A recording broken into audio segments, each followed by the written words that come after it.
See what I catch. I'm not often remember this thing. I remember that year. Oh, this one they warn us. Some more no use this tape play. More no let this thing touch also. More no let the water of this thing touch. Say if it touch you, it go cause ringworm for your body. And remember, they say that this thing they cause ringworm.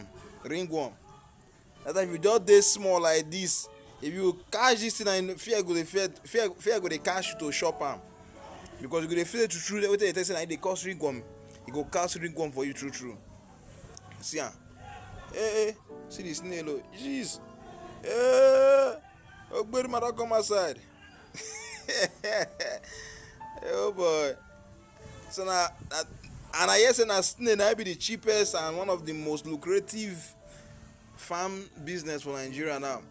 So that's why I'm bid like this and to go cage and I go cage this one now. I cage this one.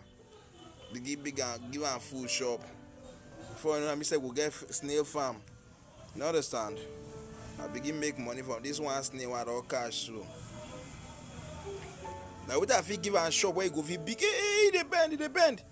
What if you give a shop where you go take big where now? Remember that tell me what if you take train this thing, make them fit plenty. You understand?